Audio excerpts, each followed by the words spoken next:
Welcome to the Nerd Party.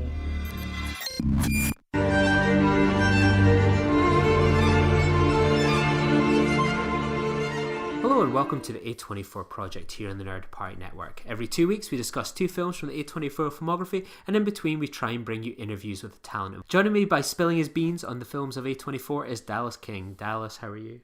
You're fond of me lobster, ain't you? Yeah, so we've, if anyone can guess, we've come on to the Lighthouse and the Elephant Queen today. So quite a diverse double bill, I think. You know, probably you'd be hard pressed to find a more diverse double bill that we've kind of covered on this podcast. And a more questionable double bill, I think, as well, as I think we'll probably get onto as well. Absolutely, but we'll dive into A24 Hour News because A24 Hour News, and just like the characters of The Lighthouse, I think we're forever cursed that when we stop recording an episode, A24 Hour News or trailers drop, and that's been the case recently because I think within 10 hours of us finishing our last episode, the trailer dropped for another Apple TV A24 film, Boys State. So Dallas, what did you make of the Boys State trailer? For those who haven't seen it, it's about 1,000 17-year-old boys from Texas who joined together to build a representative government from the ground up. So it was bought by Apple and A24 for $12 million from Sundance earlier this year. So what did you make of this documentary trailer? I actually didn't watch the trailer because I like to come to these sort of films fresh, and not giving away any spoilers, but safe to say this one is potentially already covered for the A24 project in a couple of weeks, shall we say. But I've since, having seen parts of Boys State, I thought that this was a really sort of interesting thing. I mean, I've heard of space camp, I've heard of, computing camp and stuff like that where kids go on for their summer holidays. I've never seen anything like this where you can go and basically get a microcosm of politics for a week. And actually, it has to be said, it's probably something which people should be doing a lot more of. I mean, we certainly don't have anything like that in the UK, and I think, given the way things are going and the interest of young people in getting into politics, it certainly would help as well. I'm not going to comment on the way it plays out, but that's for a discussion in a couple of weeks. But I was expecting it to go full Lord of the Flies, I have to say. What about yourself? Yeah, it's a very interesting kind of trailer to watch because it was one of those ones. I think I never even realized sort of A24 and Apple TV had bought it kind of a few months ago. I remember sort of hearing about it, thinking like I like a kind of politics documentary about sort of American subculture. So this looks really up my sleeve. And then I sort of heard about A24 and Apple TV being involved and the astronomical money that was spent to kind of secure. I mean, $12 million for a documentary just boggles the mind. But it's positive to see money being spent on something like that. And yeah, the trailer sort of does kind of hint at this really good mix of hope for the future, but equal parts as well of like, oh my god, the American kids of the future are potentially scary. Like, you hear young kids that are in around 17 years old speaking with not the greatest amount of conviction in the world about how important abortion rights are to them and such like. And it's amazing to see how these young kids are basically echoing, a lot of the negative traits that we see in American politics without sort of the self-belief in them. It was, terrifying, but I think there was a lot of hope to be found in there. And I think it's going to be a film that I'm really curious to see how it will play with audiences, especially in sort of a big American election year. Absolutely, and I think it's. I mean, we don't actually have that long to wait because it came out with like the trailer, say, last week, and then we're already looking. I think it's end of July. I think it's going to be end of July in cinemas, quote unquote. In cinemas. Okay. So when are we actually going to get to see it? August 14th it'll be out on Apple TV. But yeah, I don't think we're going to see this much really in the cinemas at all on sort of the end of July. So I'll be curious to see about that one. I mean, one film we're definitely not seeing in cinemas will be Saint Maud. So that was due to drop in American cinema sort of this week. That's been delayed indefinitely again. So The UK date's still obviously the October period, so there's some good hope, hopefully, for that. But in terms of an American release, it's really hard to say what's going to happen there. It could, I wouldn't be surprised if it goes the way of sort of First Cow. I mean, obviously, First Cow got very limited release before sort of lockdown kicked in. If we see this one on sort of VOD eventually, just the way sort of American spikes seem to be going at the moment. Yeah, I mean, the First Cow thing, I mean, I think initially when lockdown happened, they said that they were committed to giving it a proper big screen release when they could, but I guess it just they just said it was just going to be too long since it had already been out there, and I mean everyone's sort of going to be looking at like having a huge backlog of films to clear. I mean, if things do settle down in America, I mean at the moment it's not looking like it's going to happen anytime soon. The Halloween market is probably as good as any. You know, that's where it's dropping for the UK, so I think that's probably what we could see in the US as well. I mean, maybe as an alternative sort of horror film. I mean, it's not your typical, you know, stock slasher horror film. It's a bit more cerebral than that, along the lines of your Hereditaries and The Witches. But it's as good as any. But I mean, yeah, I think we're probably more likely to see it on VR. It's the kind of thing that it is great to see in an audience for certain moments. But I don't think you're going to lose the impact at all by seeing on the smaller screen. And talking of smaller screens as well, obviously sort of Midsummer came with a director's cut. So if you bought it in America, you got it with your Apple TV iTunes release, and sort of around the rest of the world, it came as sort of a bonus disc extra.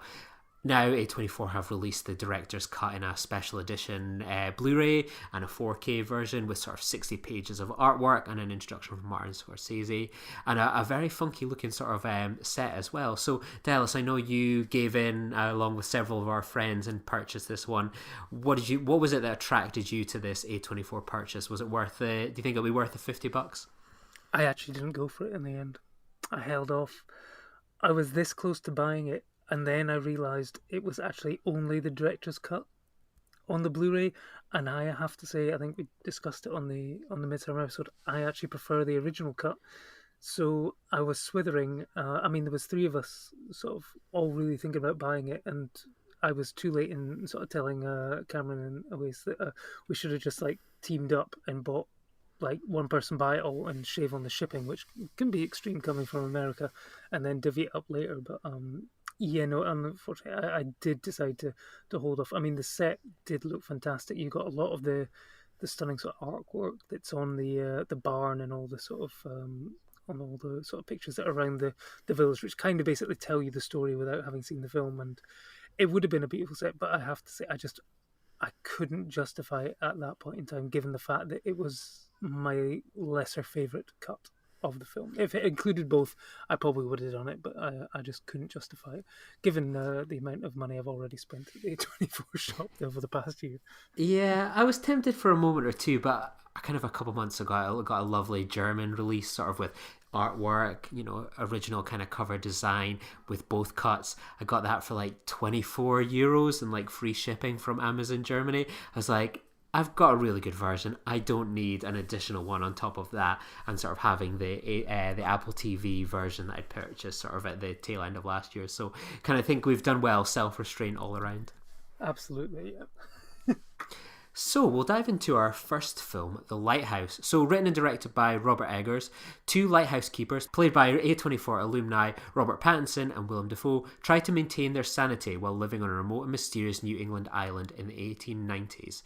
So before we dive into the film, we actually had the pleasure of spending a few moments with Robert Eggers on the red carpet of the UK premiere of The Lighthouse last year at the London Film Festival. So Robert kicks off this interview by discussing the casting of Robert Pattinson and Willem Dafoe and the influences behind the film. Enjoy the interview. It wasn't easy, but we knew that when we signed up for this. So it was challenging, and the scenes were really demanding, and the weather was terrible, so there wasn't a lot of like chumming around, but we liked and respected and cared for each other and supported each other and saw each other through. And Willem Dafoe and Robert Pattinson, incredible, and they just bring so much to every day. And I mean, if I said to the guys, you have to cut your hands off for the scene, Willem would have complained a little, but they both would have done it. because it's my second movie and they're Robert Pattinson and Willem Dafoe. They're not auditioning for me, but I didn't like who else is supposed to play those roles, so there was no question. And luckily they wanted to work with me before, so it was fast. Inspired by the past, I do a ton of research, and by trying to like stay locked in my study away with my head in the past, I think that sometimes people find what I'm doing to be unique because like my influences are dead, long dead. I'm from the northeast Scotland. I can say I can really sort of relate to Robert Pattinson's character and how he dealt with the circus. I have to ask, how was it working with the seagull, and how did you draw such an amazing performance out of it? Believe it or not, it was played by three classically trained British seagulls. There's three seagulls in the UK named Lady, Tramp, and Johnny, and they collectively played our seagull. I had every seagull in the movie, actually, aside from the flying ones, which were in Cape Forshue, where we shot. They knew that our crew was a film source, so food source, so they stuck around. But anyway, the seagulls were incredibly intelligent, incredibly well trained, incredibly easy to work with. They knew their stuff. They came in, they knocked it out. Great British actors. I have to say that it'll play very well in Aberdeen. There'll be a huge cheer when the seagull gets his comeuppance. I can tell you that. Okay, good. Robert, this is obviously your second film with A24. What's the collaboration like between you two to create such unique films? They just leave me alone. Easy as that? Easy as that. The collaboration comes in to the marketing. After obviously the success of The Witch, what ideas did you have in your head and how long did it take to settle on The Lighthouse, or was this always the second film? It wasn't a matter of settling. It took 5 years since The Witch premiered at Sundance, and I was working around the clock every day on various scripts and developing things, and this is just what got greenlit, my friend. It's amazing to see that you've got the whole cast of The Witch here as well tonight. That must be really special as well. Has that bond kind of continued over the past 5 years? I know it's Black Phillip's missing, but everyone else is here. Yeah, I love him. Not Black Phillip. Of course. He's a nightmare. So Dallas, when did you first see The Lighthouse, and what was your expectations going in and your reaction to the film? Well, my first experience with The Lighthouse was, I think, probably 8:30 in the morning at the London Film Festival. It was my first film of the London Film Festival, and I have to admit, it set a very, very high bar. One that could only potentially be broken by another A24 release that came out during the festival. There's times when you sort of sit down and you're watching a film and you can kind of tell within like the first sort of 30 seconds or a minute that, yeah, I'm going to love this film. And this was one of those films. It was just the sort of eerie sort of sound effects at the beginning.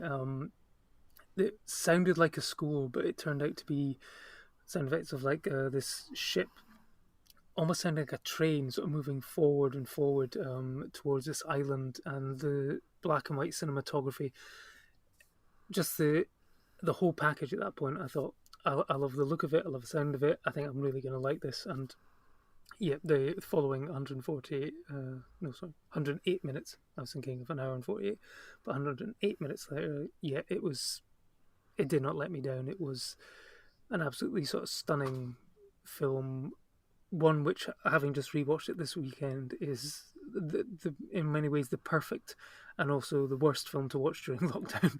And I absolutely loved it. What about yourself? Yeah, so I went to that same screening, and it was definitely one of my most anticipated films of the festival. I remembered the relief that kind of washed over me when it was announced that it was going to be there. I loved The Witch, but this just looked like it was like a complete other level. Robert Pattinson and Willem Dafoe can do very little wrong in my eyes with someone like Robert Eggers. The trailer sort of had a mood that had immediately sort of gripped me. So I was the same as you, sitting in that sort of like early morning screening. It's never the ideal time to probably watch a film like this, but I remember sort of hearing that horn noise and just like, I feel unsettled here, I feel ill at ease. And it's a film that when you watch it that first time, it sort of it washes over you. There's so much going on, so much that you can mine and dive into with the performances, the imagery, the ambiguity, even sort of production design elements. It's impossible, it feels like, to watch this film in one go and take everything away from it that you need. I mean, there's certain A24 films that we've watched, and one time's more than enough. I mean, I've watched this film maybe 3 times, I think, now, and I decided for my rewatch for this podcast to I wasn't going to watch it again traditionally. I decided to watch it with the Robert Eggers audio commentary, which was particularly fun. And there's just still so much that I can just watch from this film and just pull from it. And I love that there's so much ambiguity about the film, what's happening, the performances, what's going on, what is in the lighthouse, mermaids, that it makes it sort of a thrilling kind of thing to talk about, because everyone's got their own interpretation of this film, and that makes them all extremely valid. And I think that's something really exciting to get from a film. It's hard to discredit anyone's opinion on it. Yeah, no, I mean, there's so much sort of, it's taken sort of like old sort of folk tales, folklore. I mean, there's sort of elements of Greek mythology. I mean, it's very sort of Promethean with one moment at the end, and then also there's like shots of Robert Pattinson imagining Willem Dafoe as a sort of naked sort of sea giant with the sort of the lighthouse beams coming out of his eyes and stuff like that. Yeah, you've got the sort of the mermaids, the sirens of the deep, secrets being told and stuff like this. There's just so much, and then it's all sort of bound together by the performances. It's like Willem Dafoe is someone who seems destined to have been filmed in black and white. That sort of "Hark, Triton, damn ye" speech that he gives when Ron Pattinson, has the disdain to question his lobster cooking abilities, and he basically sort of damns him. And there's a lot of what happens following that actually comes out, but it's whether you believe, Robert Pattinson's character clearly, to start with, doesn't believe in all these sort of old fishwife tales of, it's bad luck to kill a seabird and all this sort of thing. So it's interesting how on repeat watches, seeing how certain things play out given what you remember and stuff like that. And I mean, I was sort of on the red carpet that I was asking about the seagulls. I saw it and the audience in London. There was a reaction to the moment where Robert Pattinson, fights a seagull, and I just knew that the Aberdeen audience, when I finally watched it at the Belmont in Aberdeen, would probably have quite the reaction to it. And it's safe to say that yes, they did, because it's almost like the birds up here sometimes. It's going to get even worse because, they like to dive bomb and steal your Greg's pasties and macaroni pies. And it's safe to say they haven't had that for the last few months. So I think they're going to be rather hungry. And I think things are going to get quite vicious up here. And I think everyone will be feeling like our pats by the end of it. Absolutely. What did you make of the characters in this film? So it's obviously an incredibly limited cast. Obviously, Logan Hawkes and Valeriia Karman have sort of minor roles. But obviously it's dominated by sort of 2 titans, to pardon the pun, in terms of Pattinson and Dafoe. Was there a character you sort of gravitated towards sort of pre-lockdown, and sort of during lockdown, do you sort of look at sort of Winslow or Wake and think, yep, I've become that person during lockdown? I think I've always basically completely sort of identified probably with Pattinson. I think I'm the kind of person who is a bit of a solitary loner when he works, so I'd like to just kind of get on with the job and be left to it and not be sort of managed the whole time by someone. I'm not really a drinker, so sort of being with someone who wants to get drunk all the time would be a bit of an annoyance as well. Obviously being from housing, as I mentioned, the sort of seagull thing would annoy me as well. So yeah, and I could see that. I'm vegan now as well, so if I had a steak, I probably wouldn't eat it either. Let's just leave it at that, shall we? Yeah, I probably related more to sort of Winslow than sort of Wake. With Wake, he feels like someone that he's like that old crusty sea dog. He's done it many a time. With that, like, I would be cracking up incredibly quickly and struggling with sort of the madness of it all, and the daily repetition. And I know it's like sort of doing my job. It's now been like 4 months of working from home. It's not been too pleasant, and it's sitting there like, we've got like work group chats or things where we're discussing, and the amount of moaning that we all do and complaining about, oh God, this and that, and sort of railing against maybe management decisions and God knows what's, all these sorts of things. I just could relate to that. I don't feel like I have the ability of Wake to sort of get through this situation with his big box of vodka sort of hidden in the dirt. I would be kind of cracking up with like Winslow wanting to see what, like, well, I might as well while I'm here, what's going on in the lighthouse, going as mad as a bat, I think. Yeah, it'd be like, I mean, one of the central sort of cruxes is the fact that, Wake keeps complete control of the light in the lighthouse. He doesn't let Winslow in, and it's essentially like being locked down in a house, but with one room that you're unable to get into the entire time you're there. That would drive you mad. It'd be like, you kind of know what's in there, but you want to see if he's out, and he's like, why can't I get in that room? Why can't I get in the room? It'd be like being locked out all the time. It would drive you mad. Like my cats, they're not allowed in the bedroom in this house. It's quite a small flat, so therefore they can sometimes go a bit mad as well. Always trying to get in. So they're a bit like Winslow as well. But I mean, there's elements of sort of Wake's character. I mean, it's something that I just it was like an offhand remark the first time I saw it that I picked up on about. Winslow asks him about his previous, sort of first mate, and he sort of said that guy had gone mad about the light, and then, something bad had happened to him. And I was always sort of convinced that Willem Dafoe was the one that had gone mad, and he'd killed his boss, and sort of assumed that role, similar to what might potentially happen with Winslow, because Winslow is, it's fair to say, not entirely what he seems either.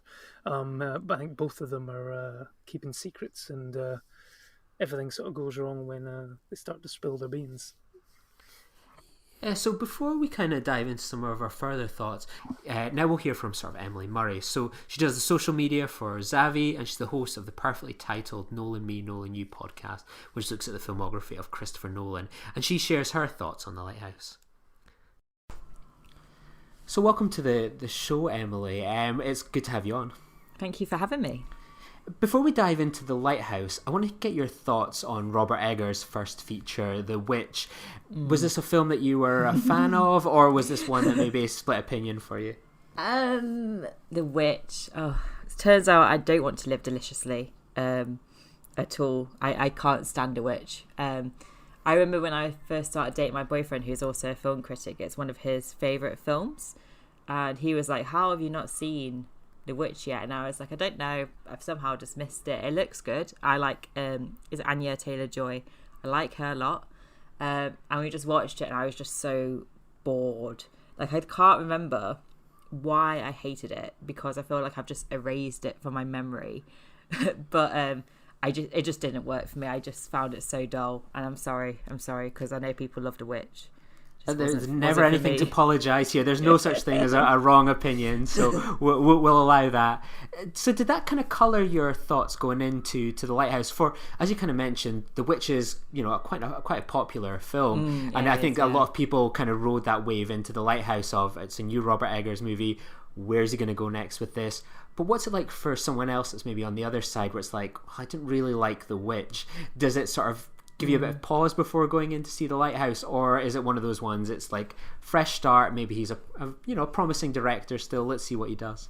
To be honest, like, I was actually quite excited to see The Lighthouse because I only heard good things about it. Like, the hype around this movie was like massive, and I felt like it was a while for it to reach the UK as well in terms of press screenings as well.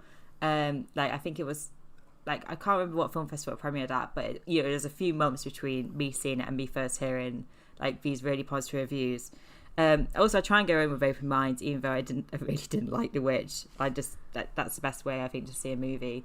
And I'm a massive Robert Pattinson fan because I was such a twihard growing up, so I have a huge attachment to Robert Pattinson. So I was actually really excited to see it. I went to go see it at Film 4, did this, what is it called? Film 4 Film Fair, horror film festival. And they brought the Lighthouse up to Manchester for early press screening on Halloween. So it was actually really good fun to see it at this Film 4 Film Fair festival. And I do like The Lighthouse, but I don't know if the issue is that there was so much hype around it, my expectations were too high, if that makes sense, because it just didn't have the wow factor for me. I thought it was very good, a solid 4-star film, but it's not one that I'd like rush back to see or ever really put in like my favourite films of the year, etc. But I don't know if that's because my expectations were too high, if that makes sense. Yeah, I think that makes sense, because these things can be coloured. I remember sort of that screening in Manchester sort of stood out, because I think it was obviously like February it came out this year in the UK, but last year we sort of had the London Film Festival, and then it followed quite quickly in Manchester. But it's one of those ones, especially if you're on places like Twitter, etc., things are very kind of polarising. Something's either the most best film you've ever seen, or it's the absolute worst. And I think sometimes when we see a lot of films, for example, whether it's The Lighthouse, something else, if you're kind of like, oh, that was good, that was a solid film, am I maybe missing something else? Is this meant to be the best film of the year? I think sometimes Twitter and stuff can really kind of colour people's opinions and make it feel like watching a film can be, you know, an outlier if you're not sort of like claiming it's the best thing that's ever been made. That's the thing. So I was actually at London Film Festival as well, and I didn't go see it because I was seeing it the week after in Manchester, so it didn't make sense to me to like, I might as well go see something else. So, but all my friends and like fellow critics and stuff obviously went to go see Lighthouse, so I spent the whole week at London Film Festival just hearing this like all these positive things about it. So I do think it's sort of, my expectations were very, very high going into Lighthouse, and so I do really enjoy it, and I rewatched it last night. I just find it sort of lacks something like a spark, if that makes sense. It's a bit too long. I could do a bit being 20 minutes less. I really do like how it's ambiguous in terms of what is it all about. It does take quite a lot to get used to the language. I feel like they could have made that slightly easier, but I don't know. It just lacks a spark for me. Yeah, I'm curious as well, like obviously this film is dominated by two male kind of characters and their reaction to, you know, isolation on an island. I'm curious that so much of the discourse around the movie is, you know, things on Twitter, and, you know, obviously me and Dallas are bringing our perspective to it, but what's the female kind of perspective on sort of how these males react? I mean, this is a very different conversation than what we would have probably had last October, where we could go, oh, I wonder how men would react in lockdown and isolation. What was your kind of take on it at the time? And now sort of, you know, here we are like 126 days into lockdown. When you watch these sort of characters kind of react and respond to this kind of conditions we're going through.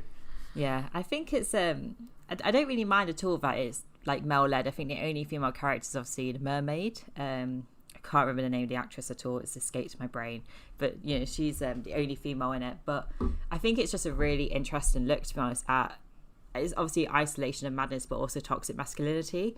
I feel that Winslow and Wake, they're always battling for domination, and you know, Wake won't let Winslow near the light, and then at the end we set domination, you know, battle to be the alpha male most clear when he gets walked like a dog. You know, and I think that's, I don't know, I just find that such an interesting look at, I suppose, toxic masculinity and just how they sort of emasculate each other towards the end. It's very homoerotic as well. I don't know if that's just, I just studied English literature at university, and I remember my first week at Leeds Uni, my lecturer said everything in art's about sex. And so I don't know if I just have that sort of approach going into it, but I think Robert Eggers, in interviews, from what I've read about it, says it is about, like, he doesn't say that the characters are gay, he says they're like, it's open for debate, but there is, you know, all those sort of like phallic imagery with the Lighthouse, and I suppose, the homoerotic tension between them. I suppose you see it as well, that scene where they're completely arguing, you know, down in the booze, and then they almost having this just little kind of cuddle, little serenade. Yeah, it's such a lovely moment. And I suppose it's kind of relatable. I mean, I don't know about yourself, but it feels like you can go from such highs to, you know, extreme lows sort of in lockdown. And I felt that scene sort of captured, you know, obviously in a bit more of a dramatic sense, what it's kind of been like for a lot of people probably during this spell. Yeah, I really, like, even though I do think it's a bit, like, in terms, like, my main problem with Lighthouse is that I just think it lacks a spark. It's a bit dull at points, but I can't fault the cinematography. It's absolutely stunning to watch on a big screen, but also quite liked watching it on the TV as well. I don't think I missed like anything not watching it on the big screen this time round. I really like how the location, when they are inside the building, like it's so claustrophobic. It really makes you feel like cut off and enclosed and trapped, and they're trapped on this island and we're trapped with them, and we just want to escape, but there is no escape. And I really like how Eggers used cinematography to capture that. I just think it works beautifully.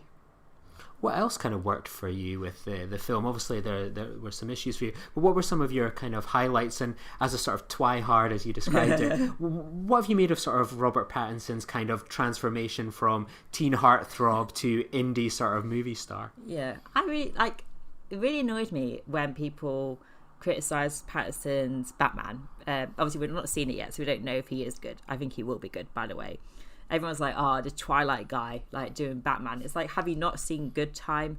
Have you not seen The Lighthouse? Like, he's just superb.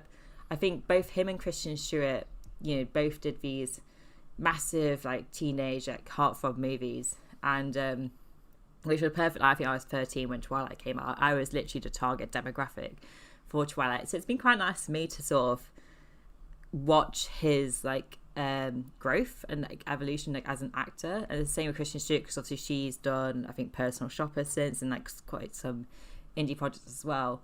I think it's interesting that Pattinson's now going back to a blockbuster with the Batman. But I think a lot of actors, great actors, choose to balance indie projects with like bigger projects, and Batman gives me the feel from what I've seen so far and heard about it that it is a bit, I suppose, like Nolan, like in terms of like it's an indie film with blockbuster makeup on. So I think Pattinson's such an interesting actor, and he's great here. So is Willem Dafoe, who I love. I couldn't see this film with two other actors at all because they're so good in it. I think, and do you feel the same transformation almost with Willem Dafoe, sort of that Twilight generation? For a lot of people, their introduction to Willem Dafoe was the Green Goblin in Spider-Man. It's interesting that both actors sort of seem to blend sort of the comic book, the adaptations, the big movies with these small kind of indie movies, whether it's something like this, The Florida Project, and some of the other movies you described for Pattinson as well. Yeah, I think Dafoe's just great. He's perfect at playing this sort of grumpy old man who's a bit like a sea monster, and he's got rage from the start. And I think that what a lot of the movie is about, Winslow, like he's quite quiet, Pattinson's really quiet at the start of it, his rage soon gets unlocked. I just think they're just such a good pairing. I read as well, but I don't know how true this is, that they just didn't speak at all on set. Like they only spoke in the actual scenes, and I think you can really like tell that they're sort of uneasy with each other. Like it seems like quite a good technique. I just think they're fantastic. I also want to talk about the sound design, because like the use of the foghorn and the sound really, really just works me really well. It's so haunting and chilling, and I think the mixture of this sort of enclosed space and stormy weather, and then these sort of foghorn, like Eggers, I think, is a master at like creating atmosphere. This is what's maybe bothered me sometimes with the discourse we've seen a lot on sort of like social media recently with films like the kind of Lighthouse, which it got released probably just at the right time in UK cinemas. A lot of films like this, people say, get it onto VOD, it doesn't necessarily need to be seen in the cinema, it's just maybe the Tenants, the Trolls, those big movies with the bigger budgets, they need to.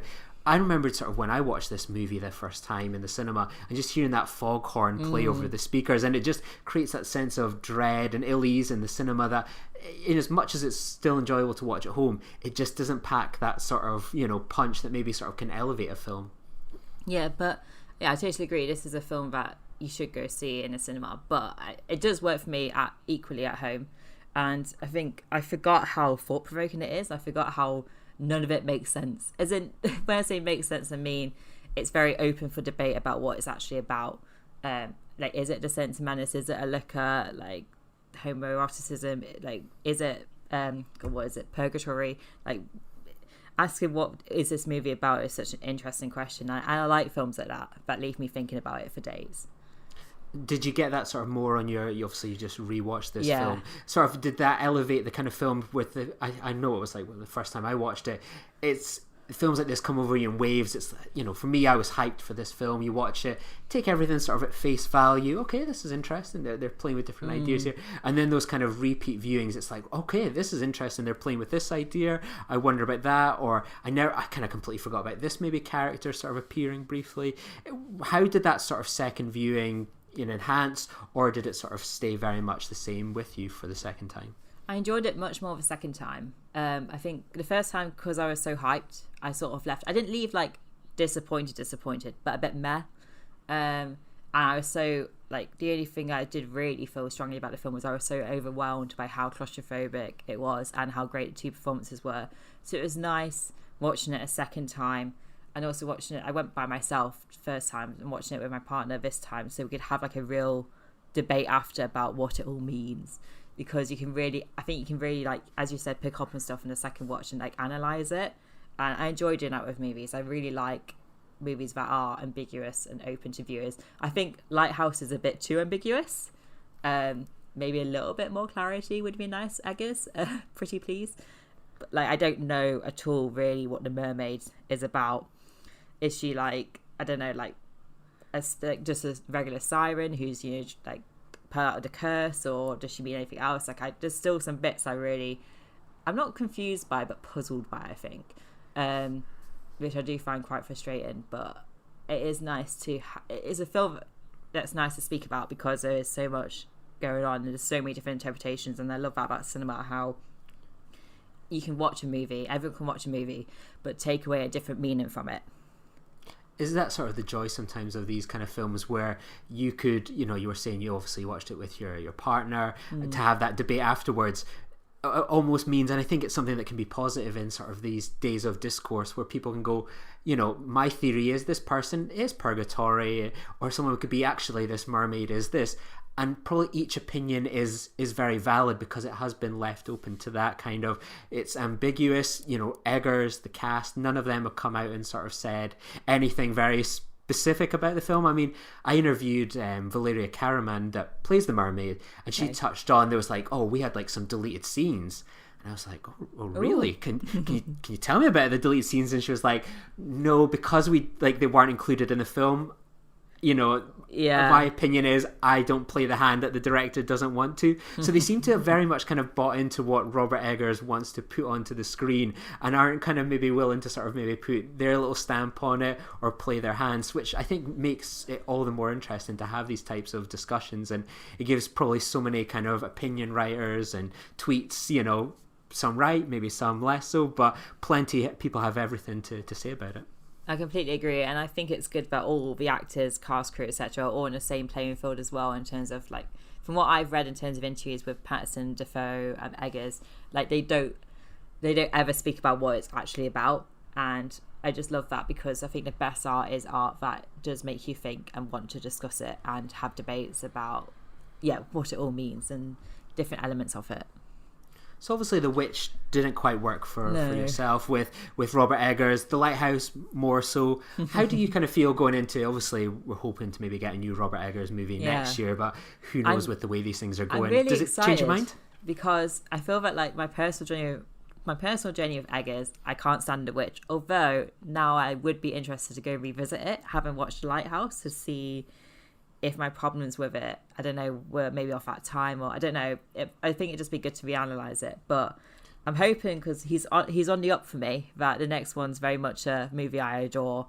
I think it's about Vikings. I think he's got a few in a go, but I think the Viking one to me sounds most interesting. Yeah, they're sort of were filming, about to start sort of a Viking story in sort of Northern Ireland, so that'll be interesting. I mean, it'll be interesting to hear. Obviously we spoke about the toxic masculinity of the Lighthouse, sort of femininity is such a strong thing in The Witch, and whether sort of it now makes, you know, not just a Robert Eggers double bill, but sort of their interpretation of sort of horror and gender. I wonder how that two might play if one after the other. My only worry is, as sort of you mentioned earlier, is that with the current pandemic and the future cinemas being no one knows, is that I just hope we get to see it on the big screen, and I hope that it does get the distribution it deserves, because that's such a problem with, like, indie films. Is I think The Lighthouse, I think, was, especially when it's got such a good cast behind it, you know, two big names, like, I think it did get quite good distribution, but my concern is obviously with cinemas having reduced capacity, etc. Like, I just hope we do get to see his films on the big screen in the future. We pose this question to every guest that we get on, but what are some of the highlights of the A24 filmography, and what's your opinion on them as a kind of writer for kind of an entertainment website of A24? I really like A24. I really like what they do. I wish they were a bit more UK friendly in terms of their merch, because I need all of it, but it's obviously only available in America. But I think what they do is interesting in terms of making original films, because I don't think that's something we have enough of in cinema. In terms of my favourite movies, Hereditary for me is a personal highlight, because like that was one of my first junkets that I did. So I went down to London, interviewed Ari Aster, he was so lovely, so nervous, bless him, because I think I interviewed him just when people started talking about Hereditary and started saying how interesting it was. So I think he was quite overwhelmed at the reaction that the movie was getting. I just think Hereditary is fantastic. 8th Grade was my second favourite movie of last year. Sadly, nothing can beat Booksmart. But I adore 8th Grade. I don't know if it's because I've dealt with a lot of anxiety issues growing up, so I have quite a personal connection to it, but I just find 8th Grade so wonderful to watch. And I think, I might be wrong, but I think they also had a hand in Ex Machina. Am I wrong? They did, yeah. It was distributed by A24 in America. In America. More so, It was film 4 here, but Ex Machina is one of my favourite films of all time. I don't like everything that A24 produced, but I don't think I should like everything they produce as well, because that would just be a bit odd if I did. But 8th Grade, Hereditary, and Ex Machina, I suppose, if it was distributed by them, are definitely highlights for me. I still need to see The Florida Project. Very up high in the watch list, because I think I would like it a lot. I think you would too. And that must have been such a privilege to interview Ari Aster. I think he's become one of those directors where, as you say, you probably got him at that right moment where sort of with Midsummer he's a bit more kind of become a quiet director, sort of, I'll let the work sort of speak for itself, the odd interview, where something like the Ari Aster one just comes at such an exciting time. I think he'd be on the bucket list of a lot of people's want to interview kind of thing. I know Dallas and me have spoke about, we just would love to get him on to talk about sort of his features and also those crazy shorts that he's done.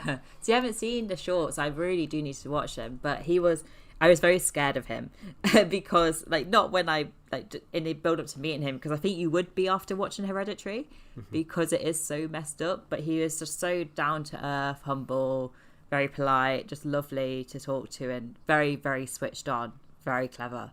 I think it's really good that Hereditary was picked up in the way it was, because I think Aster's such a unique filmmaker, and I love Midsummer as well. Midsummer for me isn't as good as Hereditary, but it's still a 5-star horror film. You've also interviewed Joanna Hogg, who sort of directed, it was another one of these A24 films in America, obviously The Souvenir and the upcoming Souvenir Part 2, which has denied us Robert Pattinson because of Tenet reshoots. What was your experience like interviewing Joanna Hogg? I think you weren't the biggest fan of sort of Souvenir. That seems to be up there with one of A24's most divisive movies anyway. I actually did quite like The Souvenir. I think I liked it a lot more than other people, but also didn't love it. Like, for me, like The Lighthouse, it just sort of lacked something to make it special, but I thought it's a very interesting movie. She was great. I'm very excited for Souvenir Part 2. I don't think she's done like a sequel before, so it's interesting. It's the first A24 sequel too. Is it? Oh, that is interesting. Because I'm intrigued to see where that story goes, because I know The Souvenir is partly reflective of Hogg's experience as a young female filmmaker as well, and a relationship that she was in. So I'm interested to see where Part 2 goes, for sure. So obviously we've spoken about this, but you've also got your own podcast and work, Nolan Me, Nolan You. Where was the best kind of places for people to check out your work, your writing and so on, Emily? So best place is probably Twitter. My handle is @EmilyV for Victoria, Murray. And I post all my work on there. I'm regularly in Film Stories. I work for Zavi. That's my full-time job, doing social and editorial. And I run this Nolan Me, Nolan You podcast. I think Chris Nolan would go on with Robert Eggers. I reckon he'd like his movies, because a lot of Nolan's movies are also very thought-provoking and up for debate. So they're quite similar filmmakers in a way. But The Nolan Me, Nolan You is just me fangirling over Christopher Nolan, to be honest. But also, you've been on it. We talked about his short films, which was great. Pleasure. We'll definitely be posting a link to sort of your Ari Aster interview into the show notes. One thing I was curious, have you ever listened to the Ari Aster, Robert Eggers podcast interview together? Do you know what? I haven't. I would have to listen to it because, I think that'd be a good one to listen to.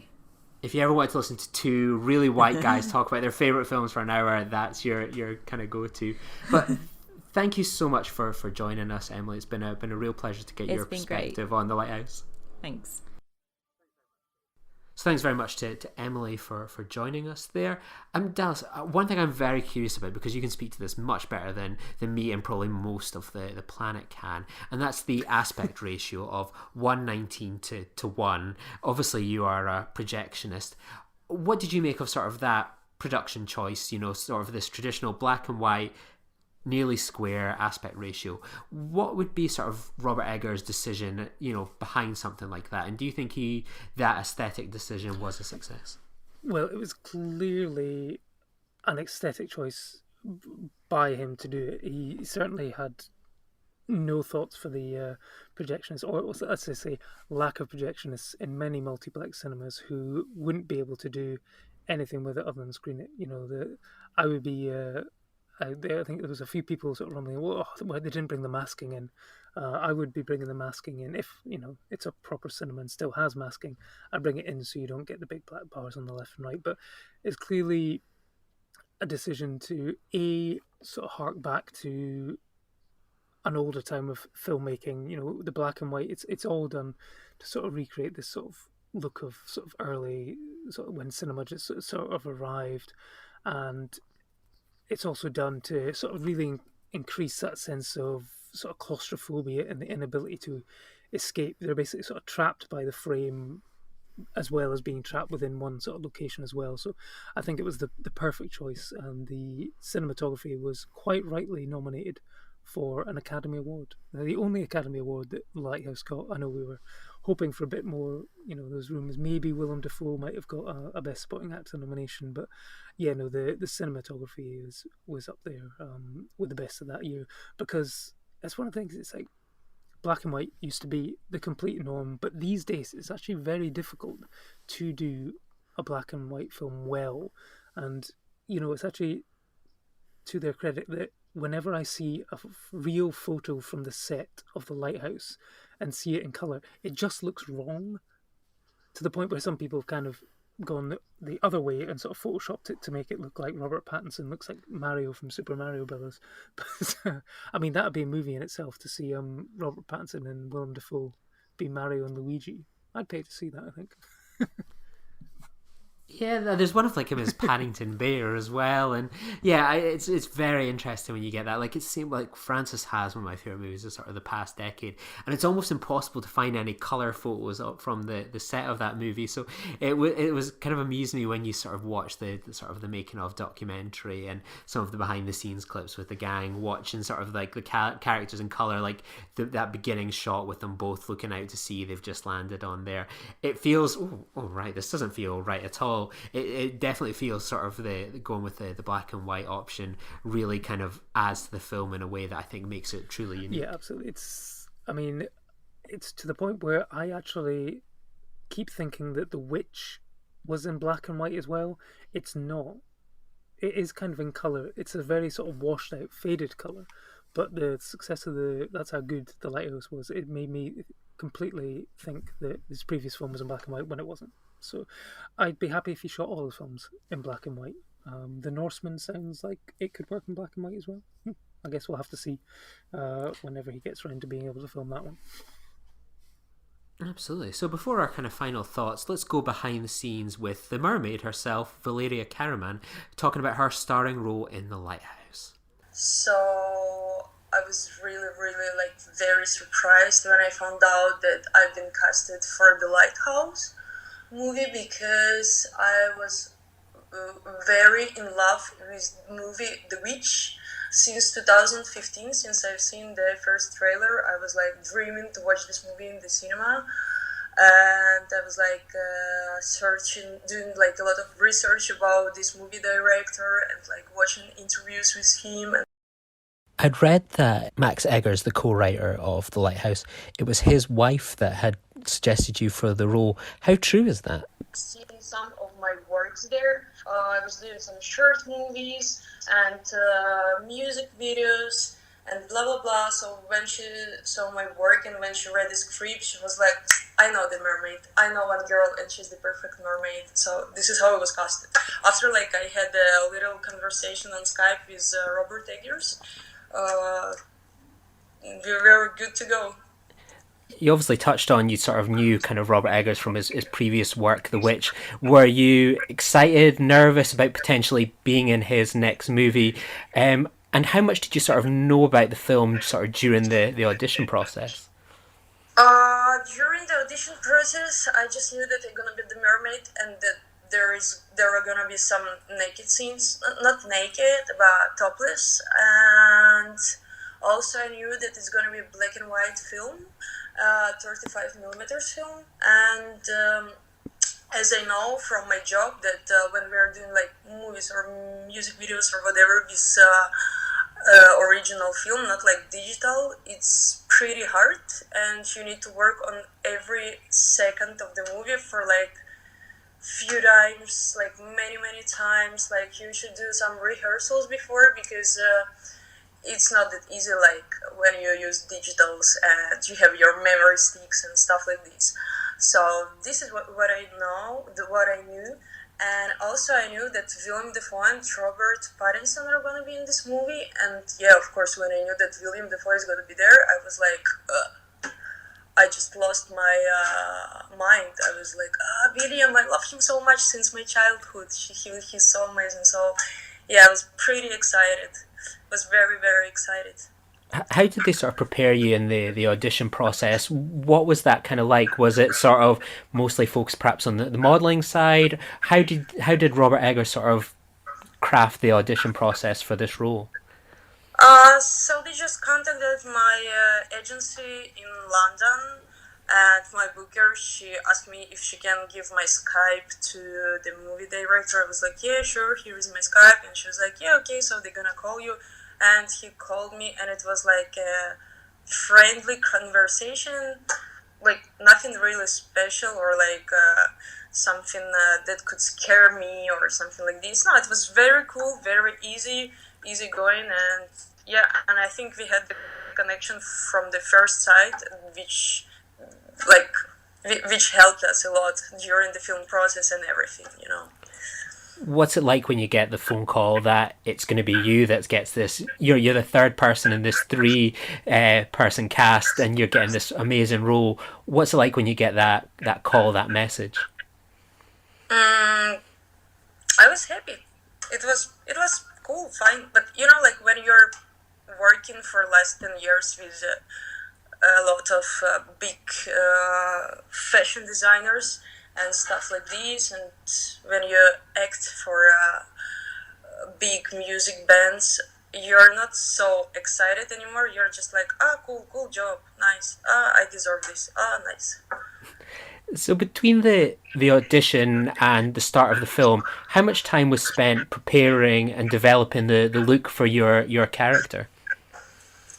So as I remember, I was in Milan and my agency, they called me and they asked me if I can go to Paris right now. Like they were like, you have your flight in a couple of hours, and I'm like, oh, so I need to go to the airport right now. They were like, yes, you need to go to Paris, and then you're gonna meet guys from Canada who are doing prosthetics from like prosthetic studio. And so I met those guys in Paris, and they measured me, they put some stuff on me. It was like clay. Yeah, they put a clay on me to get a shape of my body, to be able to do the tail, which was made of silicone. The weight of this tail was around 30 kilos, I think. And also, and also these guys, they were telling me about they're gonna do some gills for me, and I gonna look, and I'm not. And they told me that it's not a story about Pretty Little Mermaid. I'm not gonna be anything like Pretty Little Mermaid from Disney. It's gonna be more like an evil mermaid and like scary, creepy, and blah blah blah. And I was like, yes, that is kind of style I like, which is cool. And yeah, this is how it was. And then I had another fitting for like my tail in. Let me think. It was somewhere in Canada, but it was not in Halifax. We were filming in Halifax and Yarmouth. And before this, I was. I'm traveling so much that I don't even remember where was the fitting. But it was in Canada before the movie started. Like before the filming process started. And yes, and I was at their studio, and it took us a couple more days to make it perfect, to finish everything completely. And after this couple of days, all the team, like me and the guys who are doing prosthetics, all of us, we went together to Yarmouth. What did you think the first time you saw yourself in sort of this completed mermaid costume and makeup? What was that moment like? I was like, oh yeah, that looks so realistic that it's even like creepy to see myself in the mirror like this. But it was also funny. But you know which part was the hardest for me? That once you put this tail on, which took us, I think, like 5 hours to get in the tail, because they needed to glue everything. Also, I have a lot of tattoos, so they needed to cover all my tattoos and blah blah blah, to put the gills and to color my body like a fish, sort of. So it took us like 5 hours to get in the tail, and after this, you obviously cannot use the toilet. You cannot drink so much, obviously, and that's a little bit harsh, but it's fine. One thing, when you kind of mentioned the word sort of funny there, I was kind of drawn back to an interview with Robert Pattinson where there's so much been written and discussed about this mermaid vagina that this costume had. I know Patterson himself described it as quite funny. What was your it was funny. What was your take on this vagina for this mermaid? You know, I think there's like it's become something that's been memed, been talked about, articles about dissecting it. Everyone seems to have a take or thought on this mermaid vagina. Actually, it was very funny. I was like wondering before, like when I just read the script, I was wondering how's it gonna look like sex between Rob and the mermaid, the human and the mermaid. How is it going to be? She has a tail. And then when I saw it for the first time, I was like, what is this, guys? And they were like, actually, it's vagina of a white shark. It's a copy of a white shark's vagina. And like, it was like super funny. And also some girl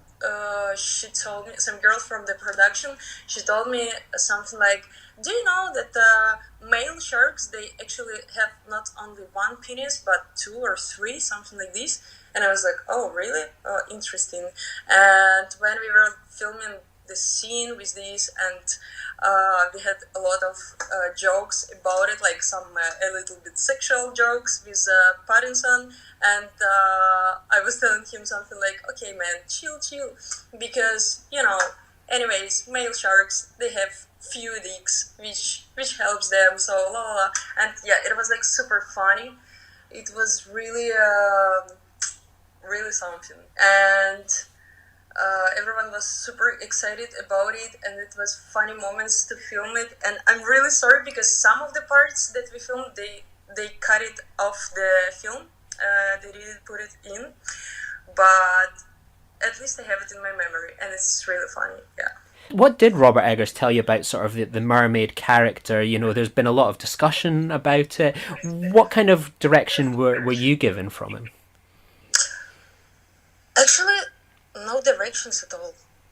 I mean, like, when we were talking with him, we were just talking about some random stuff, you know, like about music, movies, art, and stuff like this. And when I was asking him, like, what do I need to do? He's like, just be the evil mermaid. You can do this. And I'm like, yeah, okay, I can do this. Thank you. So it was easy. With like when you what was your first day on set like, and what was the experience like? You were saying with when you get into the full costume, you can't go to the bathroom, you can't do this, you can't do that. What was it like the first day sort of on the job in this role? The first day I found out, the first day of my scene was a very nice day actually. It was like very cold and we were shooting on the shore, on the rocks. It was probably -1 degree or something like this. It was like very cold, but I was like half naked. And they put me on the rocks and I had an ocean with waves behind me. But I also was funny because like Robert Pattinson, he asked me like, man, how can you do this? It's so fucking cold and I have my jacket and I'm so cold and you don't have any jacket, you're almost naked and you're not even shivering. And I was like, man, years of practice, you know, with modeling. When it's winter you need to shoot the collection for summer, and when it's summer you need to shoot the collection for winter, so it's not a big deal for me to lay down on the rocks when it's winter. But it was very nice because I found out that I've never really communicated with this kind of Hollywood stars, so I didn't know what kind of people they are. And I was very surprised that every time when we had some problems like camera broke and everyone is rushing to fix the camera, do some stuff, and Robert Pattinson, he was all the time saying like, give me some jacket, give me some blanket, look at this girl, she's so cold. What the fuck is wrong with you guys? She's so cold. And everyone was like, oh, yes, sure. And I was like, oh, thank you, man. He's like, yeah, of course. And that was very nice, cute. And I was super excited and I was very happy because movie director, he was super happy and everyone told me like, oh, good job. Did you see Robert Eggers? He was smiling all the time and we were like watching your scenes. And I was like, yeah, that's cool. That's why I'm here, to make everyone happy and satisfied with the filming process.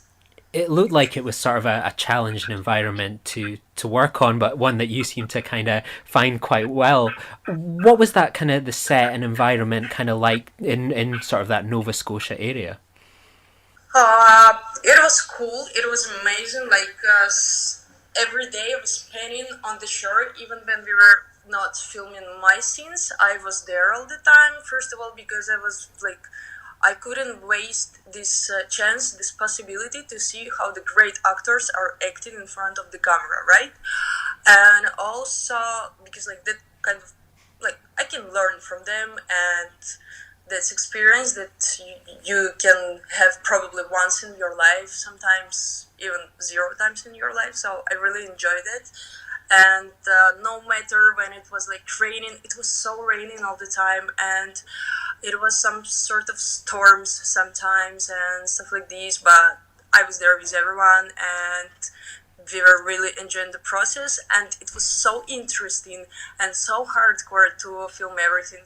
And with all these scenes when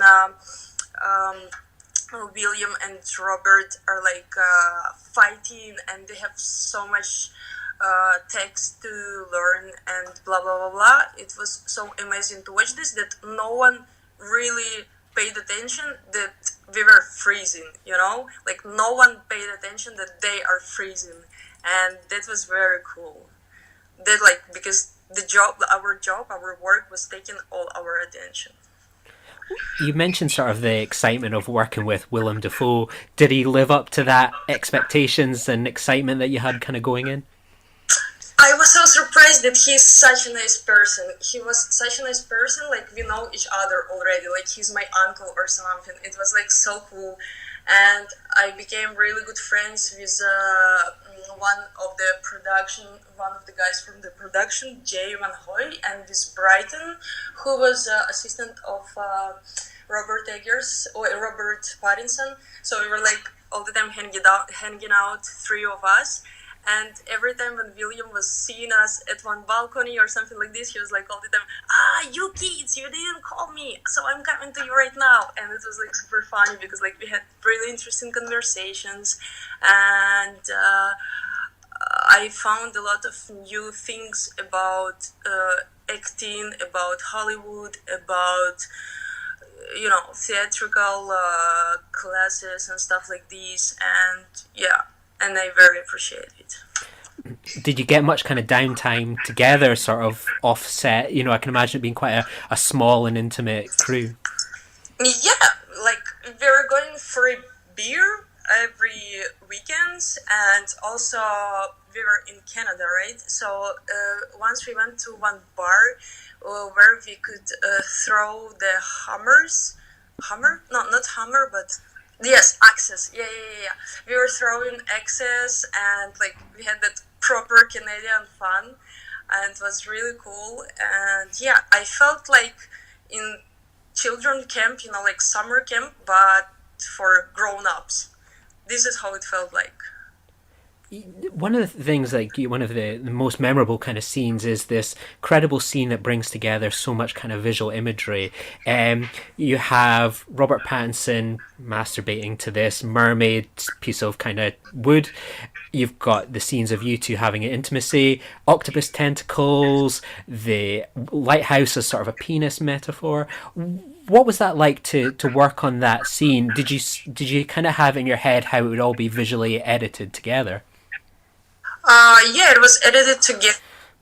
We were filming some of these, couple of these scenes were filmed on the last day of the process. Some of them were filmed at the same day, but in the end,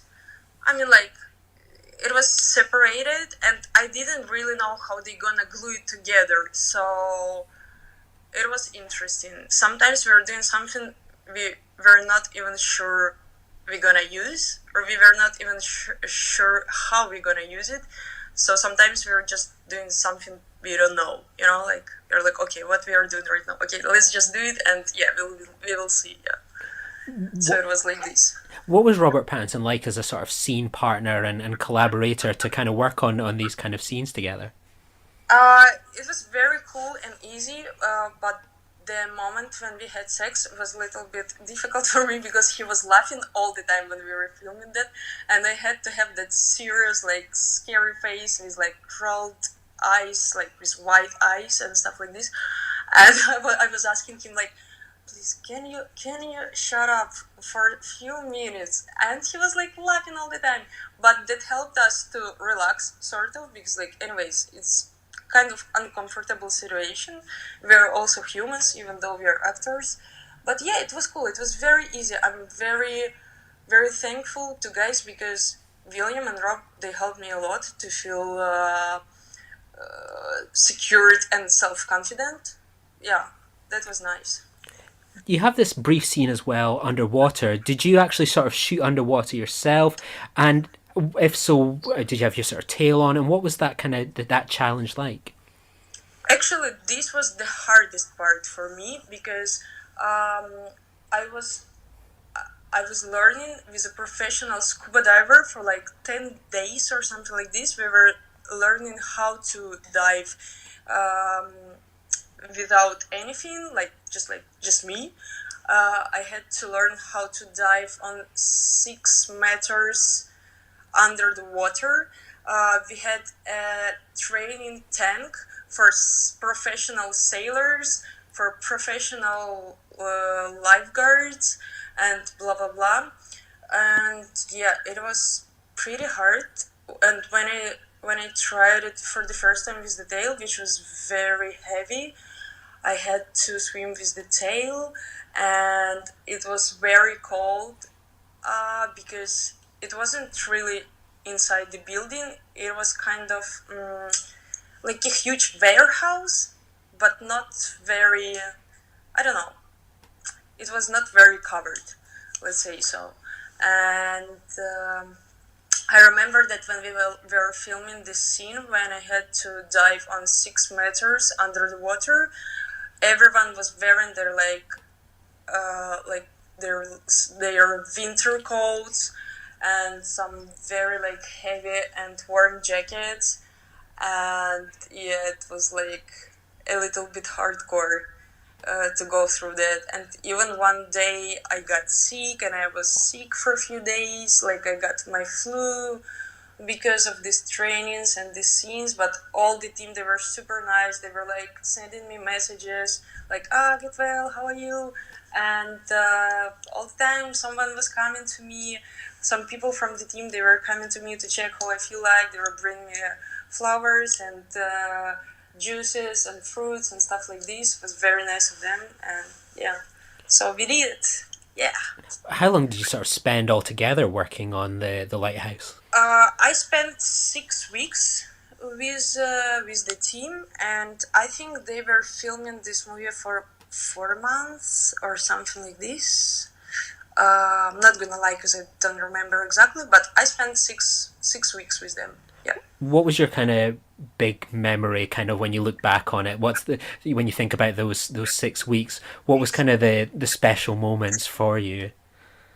One special moment was when me, Robert Eggers, Willem, Dafoe, and Lou from the production, all of us, we went to the house of the guy who, I don't remember. I think this guy, he was making our lighthouse. Actually, he was building the lighthouse. So he invited us to go to his house that he had in the forest, and he made a dinner. His wife, she made a dinner, and his son, he was also there, and they have such a nice, perfect family. It was such a warm atmosphere there, and we were playing some games, and it was super funny because William Dafoe all the time he was saying, "I'm gonna be in the team with Valeriia because she's a witch. She's gonna bring.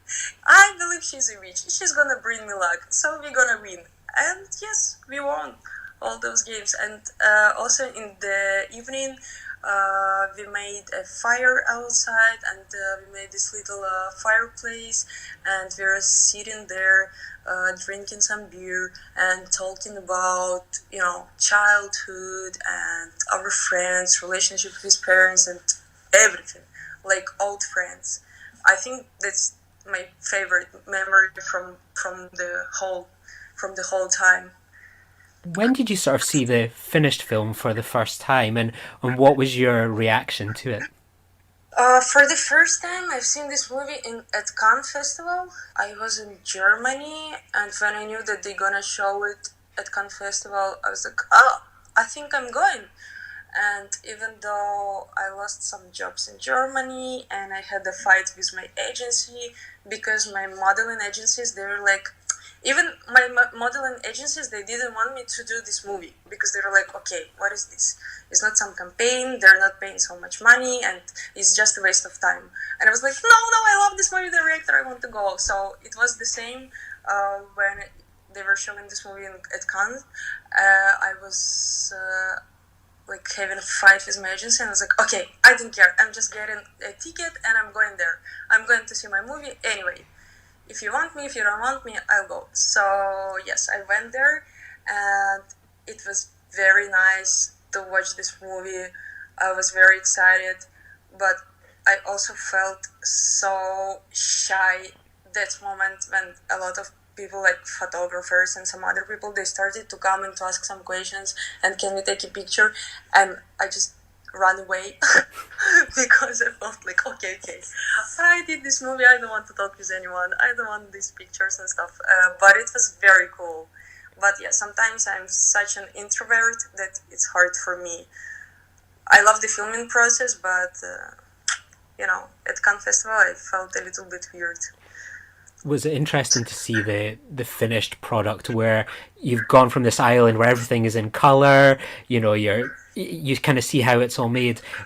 Was it what you expected when you saw it all brought together, this black and white, the ratio, how you were shot and edited together? What was that kind of like to see the finished product? It was amazing. It was even better than I expected.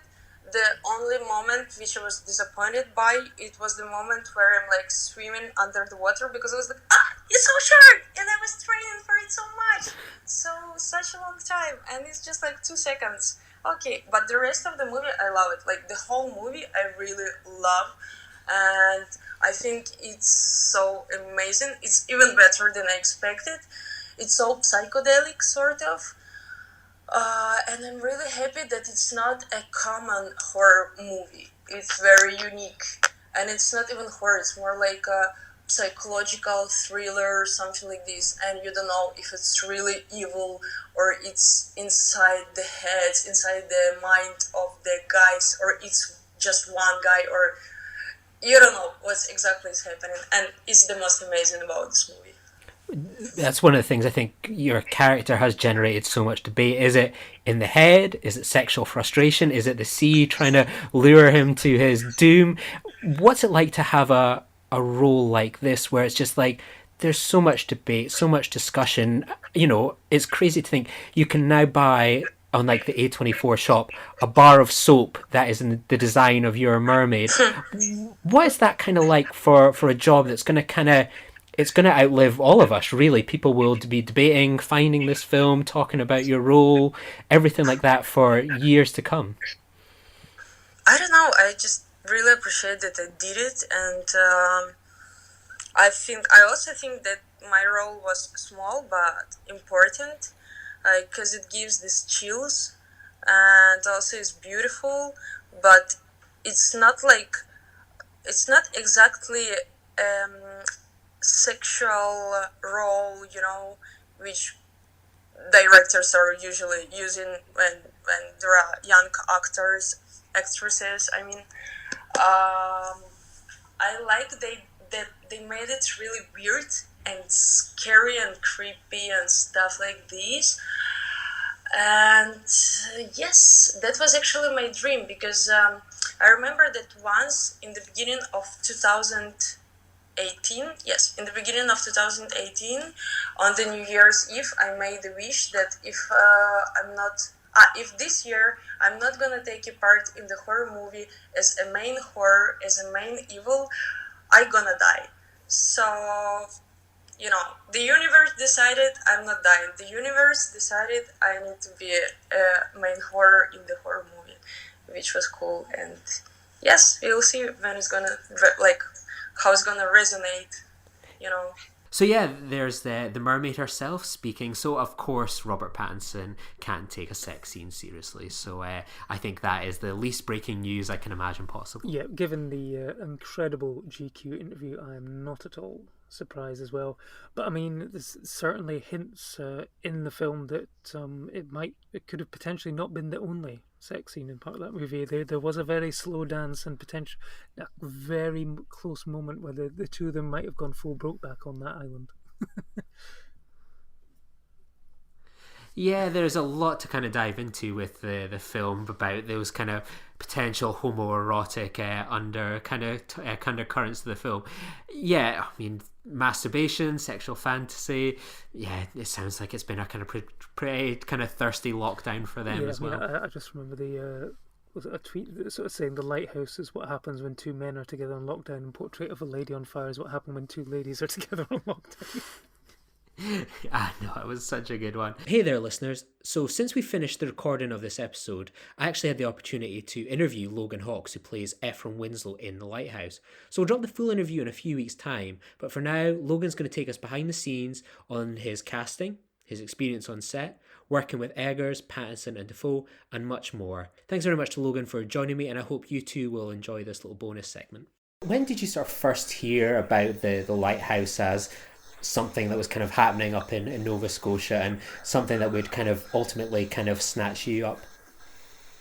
The film used mostly local crews, so we through the barbershop and things like that, we had a lot of friends that worked on the film, so I kind of knew it was coming out just vaguely, and obviously Pattinson and Dafoe were tied to that, so there was a lot of buzz around town about them.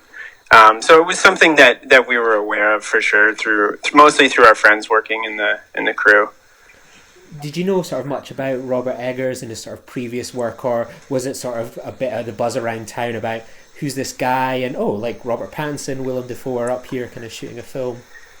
Yeah, I think Eggers had a bit of a buzz to him for people that kind of knew about that sort of thing. Obviously, with the Witch, and the Witch was shot in Ontario, so not far. I mean, relatively from here in Canada as well.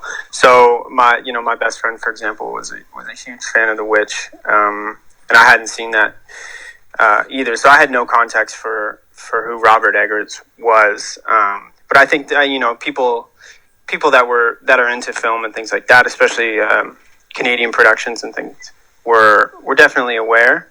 But I mostly learned that after through meeting Robert and getting involved in the film. How did you become involved in the film? In terms of, as you say, you're not an actor. How did they sort of discover you, or how did you discover them? Well, like I said, we knew a lot of the people on the crew. The assistant director in particular, Rob Cotterill, was a friend of ours, and he approached my wife Ashley. So the barbershop that we work at, we own, my wife and I and our friend Neil, and Rob Cotterill, the AD, approached Ashley about doing some work on Willem's beard and mustache. They wanted it lightened so it would read more white and gray with the sort of that black and white filter. And so she said yes. She had no idea who Willem Dafoe was by name. And when we showed her his photo, she realized who he was and kind of started freaking out a little bit. If I can, sorry, Ashley, but so she was getting nervous, and so I volunteered my own mustache to practice on, and then so I ended up the day that they came in, she had bleached my mustache and everything, so I had a blonde mustache, and then I made her bleach my hair to match because I wasn't going to shave, which turned out to be serendipitous.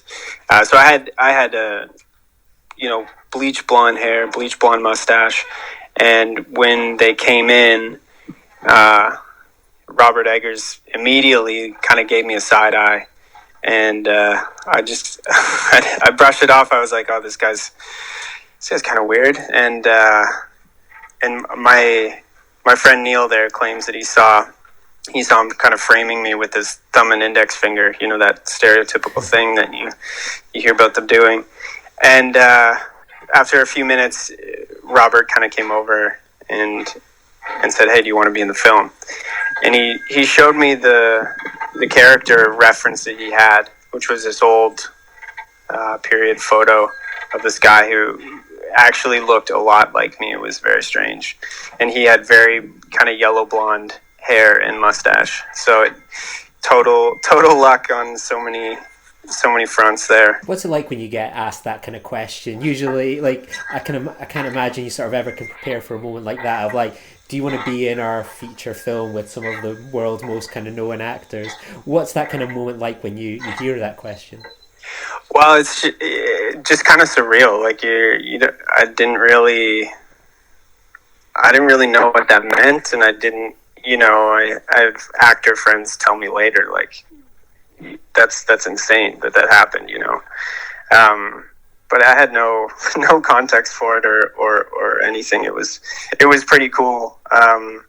Robert and Willem kind of were talking about it, while I was there, and Willem was like, "Oh yeah, he looks perfect. He looks exactly, like what you need there." And so it was kind of neat, and that was terrifying because I had no experience or anything like that.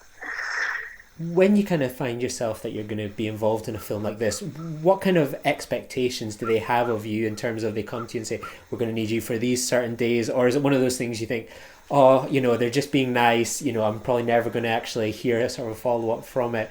What sort of kind of happens in that sort of limbo period between being approached and shooting? Well, like I said, because we had friends on the production, so I mean, I was pretty. Robert and his team were very accommodating and very, communicative in that it was sort of a month in between from when they were in the shop and until when I sort of had my first couple rehearsals. And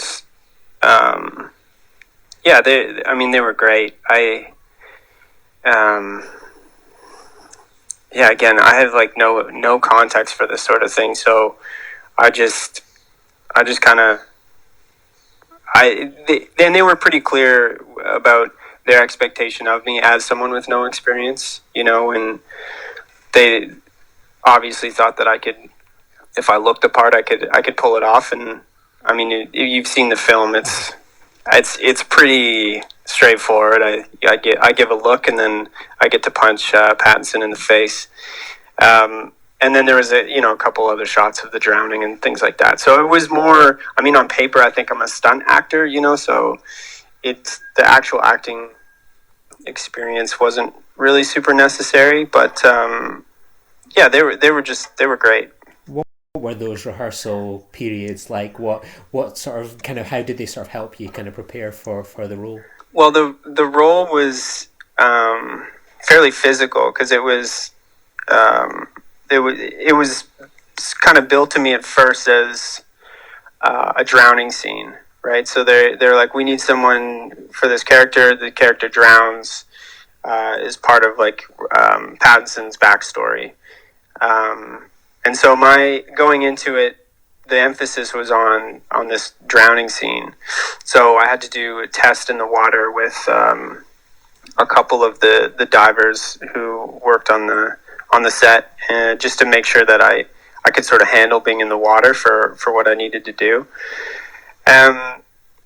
So that was the first kind of rehearsal, was just this water test with some scuba gear in the pool, and sitting on the bottom of the pool and taking the mask off, putting it on, putting that breathing apparatus in. I haven't done any scuba diving or anything like that, but if you have, it's just sort of that sort of basic intro stuff. So, I guess I passed their water test. I was kind of freaking out the whole time and in my head, but I just went into it. You don't get these opportunities ever, and even though I wasn't looking for one, I certainly wasn't gonna pass it up or kind of wuss out of it. So I just went into it thinking I was just going to try my best and just do whatever they asked me to. What was that first day like when you get to set, you're shooting for real? Yeah, so by that time, I guess I had read the script, so I knew a little bit more about what was going to happen. But again, the focus was on that drowning scene. So my head was really it was more about like the physicality of that moment. I mean, you said you talked to Valeriia? Yeah, so she probably went into some detail about that. I mean, she had it even harder than me. I saw a little bit of what she was doing, and that looked really tough, what she was doing in the water with that kind of suit. And so I had, a similar kind of thing, where I had to, in the costume and everything like that, I had to kind of sit just below the surface with the breathing apparatus. I had a harness tied to me, and then when they yelled action, Neil, the stunt guy, would pull the harness, and I would kind of drop 18, 20 feet into the pool, pretending to drown, get another breathing apparatus at the bottom, float back up, and kind of do it over again. So I was just focused on being able to do that. And when you're kind of in the water, and again, with no scuba experience, so just trying to wrap my brain around, breathing and not breathing, and just being in the water for kind of that period of time with the costume and everything.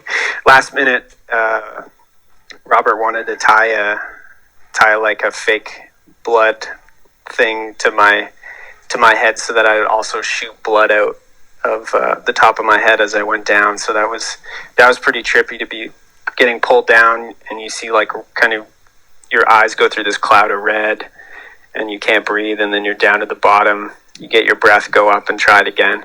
So I was just kind of in that, trying to keep my head in that zone of being able to do that. And I mean, there's, if you've been on a film set, there's even on a what would be considered sort of a smaller budget project like this, there's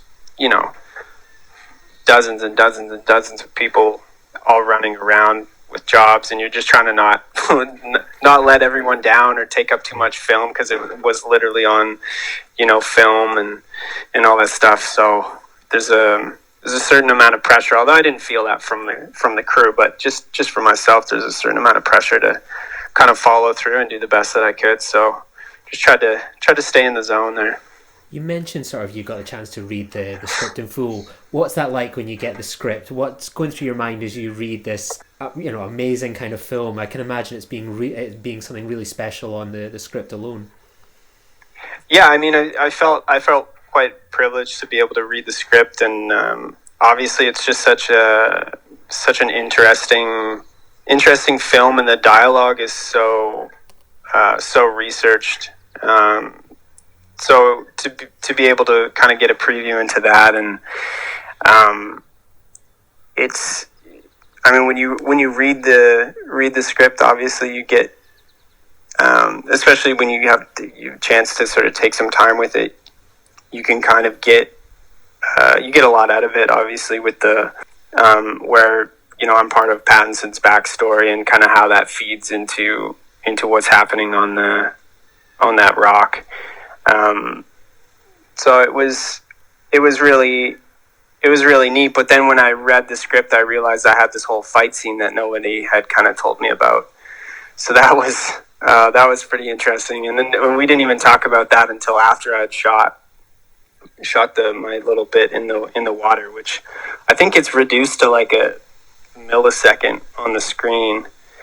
It took me 2 or 3 times of seeing the film before I even could really like pick that out of that sort of trippy flashback moment. What's Robert Eggers like as a director when you're working with him on set?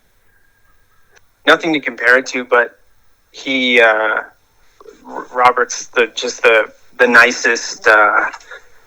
nicest dude, and you can really tell that he commands a lot of respect from the people working with him.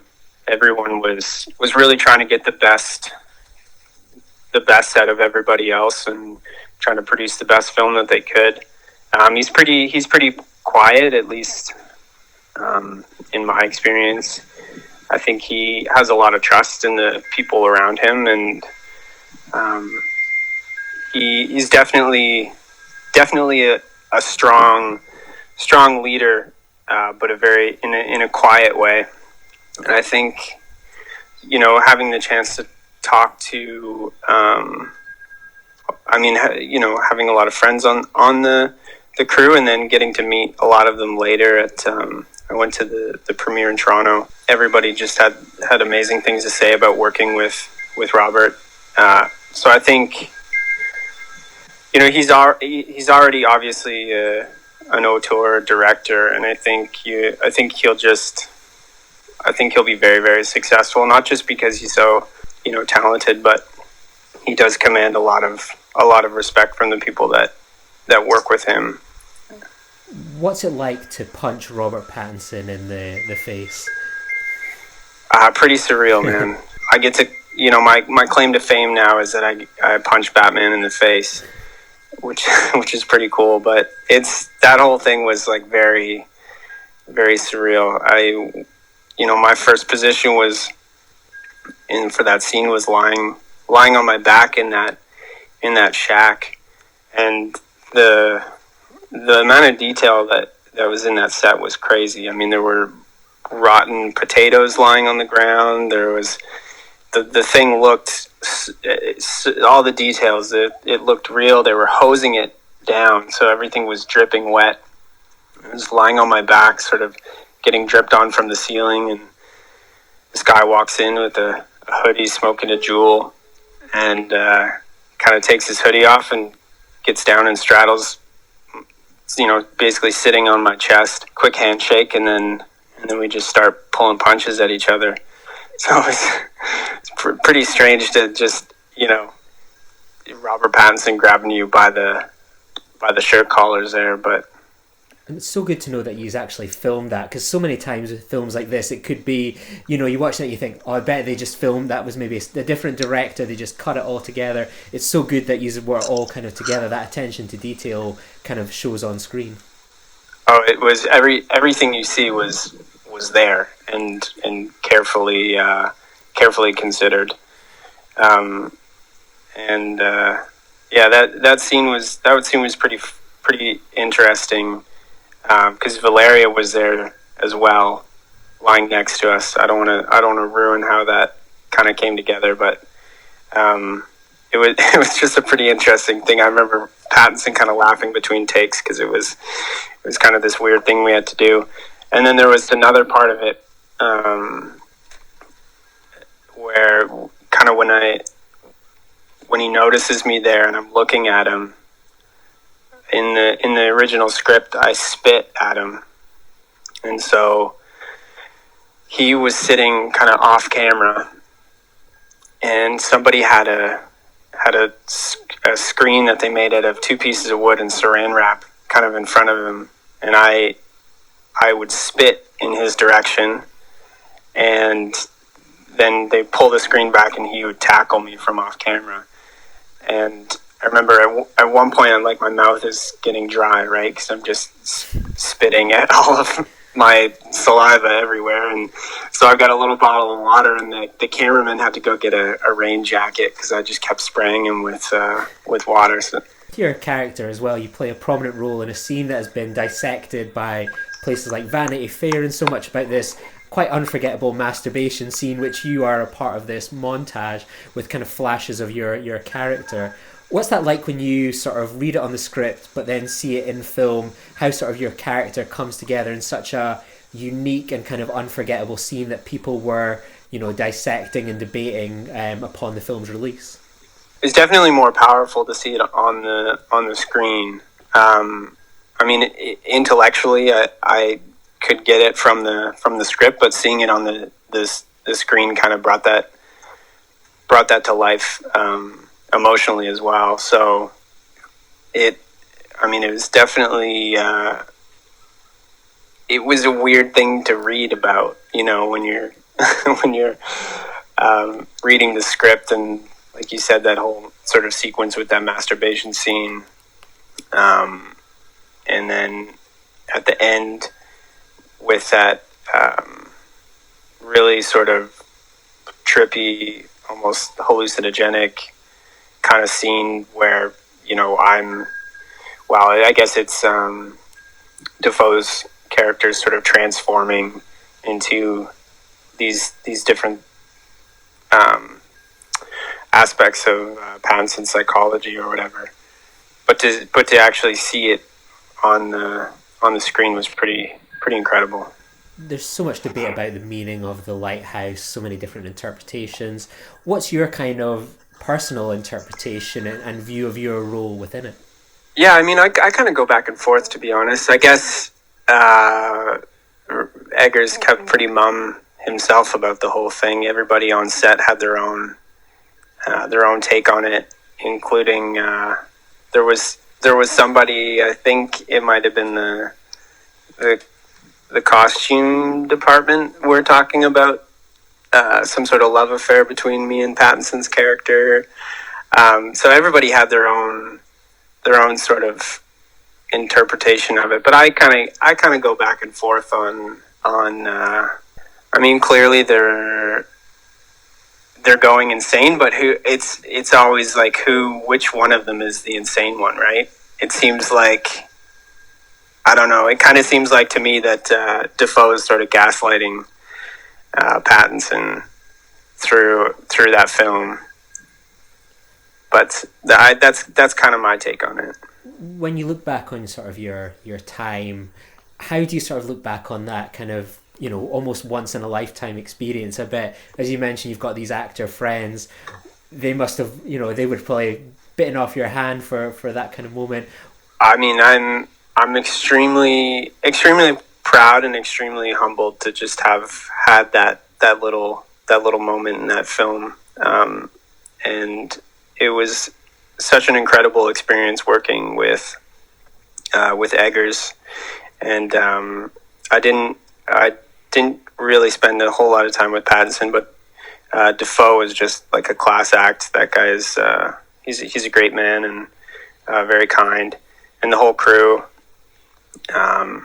were really great to work with. I came out of it wanting to explore working in film or something like that. I just thought the whole experience was so cool, and there was such a energy on set and about that film. And then in talking with my friends who work in the industry, you come to find that experience is quite rare, and everybody wants that experience a couple times in their career, but it is a rare experience. So I just feel very fortunate to have kind of stumbled into that.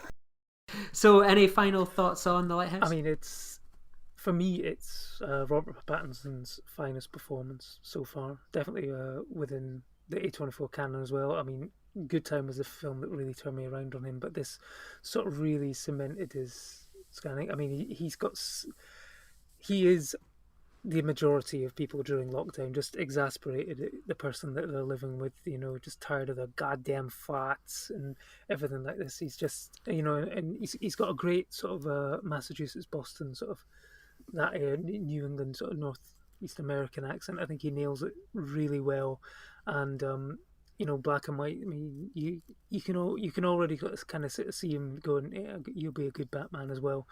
And, Willem Dafoe is just really solid. But I think for me, Pattinson just ekes it on this one. And yeah, I just rewatched it recently, and it's perfect for me. It's fantastic, 5 stars. And I think I've seen it about 4 times now. And it's a film which still doesn't get old. There's still, like you say, there's so many sort of plot threads and potential sort of things you could dive into. What does this mean? What does that mean? What is in the lamp? It's one of those sort of, the Pulp Fiction, what's in the briefcase sort of thing. It's a film which is, like you say, is hugely open to interpretation and deep dives into, and it's certainly a film that I never tire of watching and reading about either. Yeah, so let's dive into our second and final film. So the contentious The Elephant Queen. So join Athena, the majestic matriarch, as she leads her elephant herd across an unforgiving African landscape. So this was the first sort of Apple TV movie, and for a long time this wasn't on the A24 project list, period. As far as I was concerned, A24 had nothing to do with it. Their logo doesn't appear in the trailer. You can find no existence of it on sort of their Twitter feed, but IMDb and sort of Wikipedia indicate that sort of A24 was involved to some extent. Whether that was, what I can assume was that they helped it with some of the brief distribution perhaps that it got in cinemas. It's really very unclear what involvement A24 had on this. And it feels further complicated by a film we kind of touched on earlier, which is Boys State. So we have seen like a screener copy of Boys State. And Boys State, when you watch the A24 trailer for it, has the A24 logo at the start. But when you watch Boys State, similar to The Elephant Queen, the logo is nowhere to be found at the start or the end. So it's very odd if you're watching either of these movies. One is implicitly an A24 film in terms of trailers, an ad and push campaign, and another is one that is just a tenuous link, but neither of them comes with the logo. So you could be sitting at home going, you know what, I'm going to watch the Beastie Boy film, and then I'm going to watch, Boys State and Elephant Queen, and you might never realise that any of them have A24 involved at all. What do you make of this, before we dive into the film, this weird setup? And did you notice that with Boys State and Elephant Queen as well?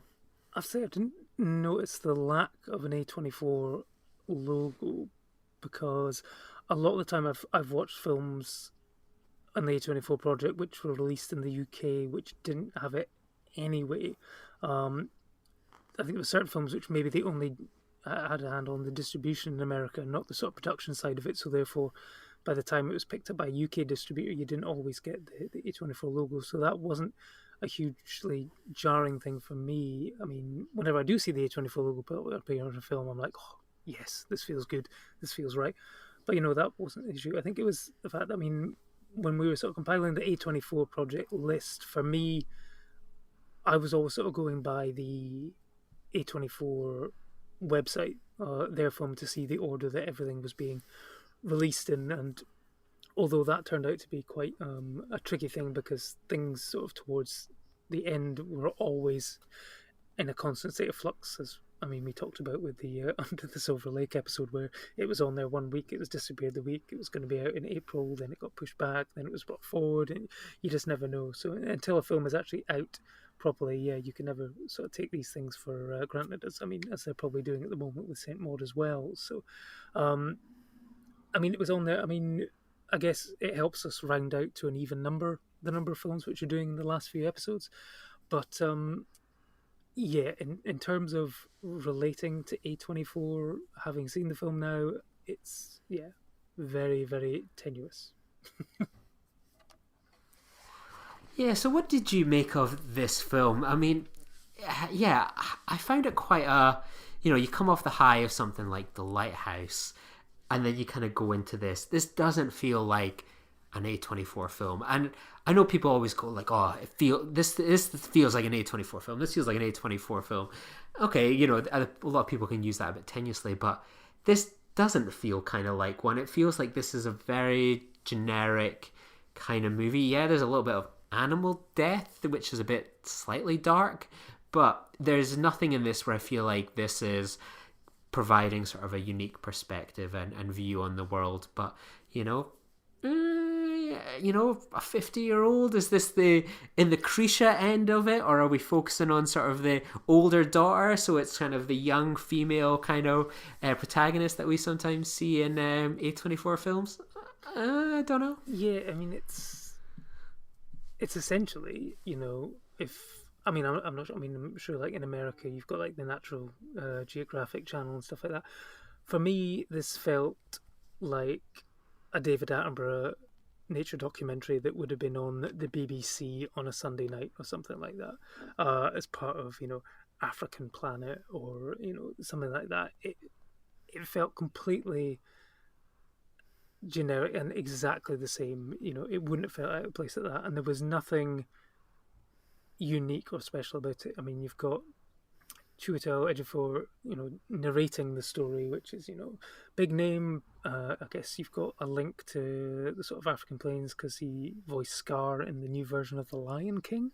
Other than that, he's just a very safe, sort of natural sounding, pleasant voice to narrate this whole sort of thing, which, at times goes from the humour of sort of bullfrogs, waking up everyone at night with their choruses to, I think I texted you immediately after I'd finished watching the film going, what the hell did you make me watch? This, for me, this was more shocking. This was probably more of a harrowing watch than any other A24 film, and that goes for stuff like Hereditary and things like that, because I was not in the mood or expecting it. It's like 7:00 in the morning when I start watching this, to basically watch a half an hour sequence of a baby elephant slowly starving to death.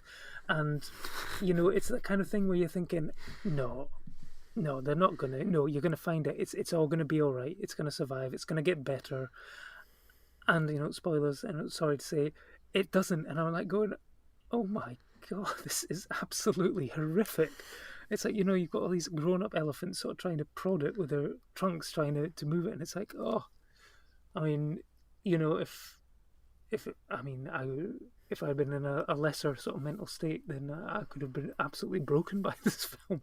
I was just not expecting it, and it's one which should definitely come with a warning if you're watching it with young kids, because that is just, they're going to be traumatized, and you're going to have some awful sort of questions to answer as well. And it gets into that whole sort of debate. I know there was recently, was it Blue Planet 2, when they had the penguins that had fallen down a ravine or something, and like all these nature cameras. The rule is that you don't interfere with nature, so you let nature take its course. If someone's going to die, you have to let it die. But they decided to go down and sort of dig a trench and then let the penguins sort of walk up on their own if they could. But you were kind of thinking, oh, just intervene and try and save it. But it didn't happen, sadly. But yeah, I mean, I was absolutely crushed. And then it's like that thing about nature documentaries. Like 2 minutes later, it's like, la da da da. Oh, this baby elephant is another baby elephant's been born, and so it's all happy and skipping around and stuff, and it's all going to be okay. And you're like, oh, forgotten about that one quickly enough, haven't you? But it's the circle of life, as Scar would have said himself. Yeah, it does take an incredibly dark turn. I remembered I'd picked up the 7-day free trial of Apple TV sort of at the start of kind of lockdown, and I was like, right, there's not much content on it. I've watched the first few episodes of sort of The Morning Show and For All Mankind. I'll give it a go. And I kind of started, and I was like, I can't be bothered with this. And then I rewatched it. I watched more than 5-10 minutes of it for this episode. And it went in that sort of darker way where I was like, okay, I'm going to give this a tenuous pass as an A24 film for how dark they've managed to make a nature documentary. I would. Yeah, it's definitely an odd one, and I wish there was some sort of clarity on kind of its origin and A24's connection into it. But I suppose we kind of have to take IMDb at sort of its word here, and it's one that you have to miss an A24 film. This probably could be the one too, but it's, if you're to be a completionist, me and you, I think we were messaging a few ago, do we really have to watch it? And you were looking at thinking like, would it just, I was thinking like, I don't know, there's still that chance, the element that it is, would it bug us if down the line, like, we've finished this podcast, we've headed off into the sun, and that there's just that one that we never sort of finished off, and there's that tweet that comes through one day going, at Dallas King 1138, why the hell did you miss the Elephant King and Queen and stuff like that? You didn't complete the podcast.